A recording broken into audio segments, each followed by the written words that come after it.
থাকে। মাহফিলে যখন একজন লোক মুরব্বী বয়স্ক একজন মানুষ উঠে যাচ্ছিল, তখন আমি তাকে ডেকে বলেছিলাম, মুরব্বী মানে উঠা যাবে না, এটাই আমি বোঝাতে চেয়েছিলাম। তো উনি আর তখন উঠে যাননি, কিন্তু এই কথাটা এভাবে ছড়িয়ে পড়বে গোটা বিশ্বে এটা আমার জানা ছিল না। আমি ওটা মাথায় রেখেও বলিনি, জাস্ট তাকে থামিয়ে দেওয়া, বসিয়ে দেওয়ার জন্যই বলা। তো আমি প্রাউড ফিল করি এজন্যে যে এই শব্দটা যদি আমি একজন মানুষকে সাবধান করার জন্য বসেছিলাম, এখন যারা দুর্নীতিবাজ তাদেরকে আবার দেখি যে মুরব্বী বলে ডেকে সংশোধন করে দেওয়া হয় যে আর কিন্তু দুর্নীতি করা যাবে না, মুরব্বী দুর্নীতি কিন্তু করা যাবে না, মুরব্বী ঘুষ খাওয়া যাবে না, মুরব্বী অনিয়ম করা যাবে না। মুরব্বী শব্দটাকে ওরা সবাই মিলে সেভাবে কাজে লাগিয়েছে। আর এই পর্যন্ত সোশ্যাল মিডিয়ার সুবাদে দেশে এবং বিদেশে কথাটা ছড়িয়ে পড়েছে এবং মানুষ সবাই এটাকে গ্রহণ করে নিয়েছে এবং এটা এখন মুখে মুখে ছড়িয়ে পড়েছে, গ্রাফিতিতে চলে আসছে, সিএনজির পেছনে, রিক্সার পেছনে এবং বিভিন্ন জায়গায় দেখলাম স্টিকার করে কেউ কেউ মোটরসাইকেলের সামনে, এইভাবে নানানভাবে এটার প্রচার এবং প্রসার পাচ্ছে। আমি মনে করি যে এই ঝঞ্ঝা বিক্ষুব্ধ রাজনৈতিক ময়দান যখন উত্তপ্ত, মানুষগুলো যখন স্বস্তির নিঃশ্বাস ফেলতে পারছিল না, একটু সময় গেলেই আমরা যখন শুনছিলাম আরও কয়টা লাশ পড়েছে, যে মানুষগুলো বিশেষ করে যুব সমাজ সকাল থেকে রাত অবধি তারা যখন ক্লান্ত পরিশ্রান্ত, আমার এই একটা শব্দ, ওরা যখন মুরব্বী বলে এনার্জি পেয়েছে, মনে হয়েছিল সেখানে আমিই বোধহয় ছিলাম।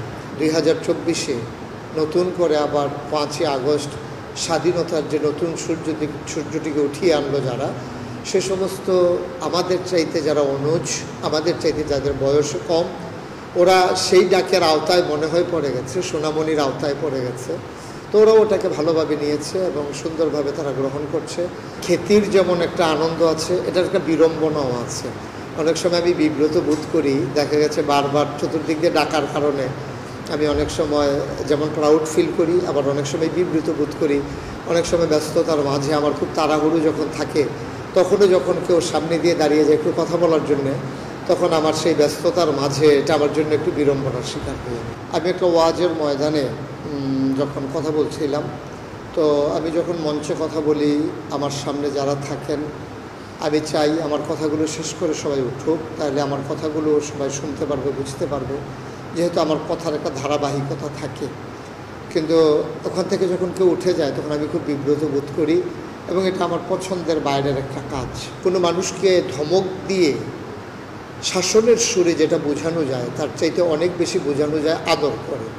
সেই লক্ষ্যে আমি যদি বাচ্চাদেরকে ধমক দিই, তাহলে হয়তো ওরা আরও বেশি চিৎকার চেঁচামেচি করবে। এই জন্য আমি বলেছিলাম যে সোনামণি মানে দুষ্টামি করা যাবে না। তো এটাও আমার একটা কথার একটা টেকনিক। পরিবার পরিজন ভালো দিকগুলো যখন দেখে তখন ওরা আনন্দের সাথে নেয়, আর যখন দেখে ট্রল হচ্ছে, টিকটকে নিয়ে যাচ্ছে, তখন ওরা একটু বিব্রত বোধ করে যে বেশি বাড়াবাড়ি হয়ে যাচ্ছে মনে হয়। এইরকম একটা শব্দ আমার পরিবার থেকে চলে আসে। তো ওরাও বুঝে যে সেখানে যে আমার কোনো হাত নাই। কথা বলার ক্ষেত্রে অবশ্যই সাবধানতা অবলম্বন করা দরকার এবং কোনোভাবেই যেন আমার কথা নিয়ে ট্রল না হয়, হাসির খোরাক না হয়, এটা আমাদের সাবধান থাকা উচিত আমরা যারা ময়দানে কথা বলি। আমার একটা আহ্বান আছে বরাবরই যে যারা এইভাবে এটাকে ব্যবহার করছেন দয়া করে করবেন না, এজন্যে এই শব্দটির গুরুত্ব যেন হারিয়ে না যায়।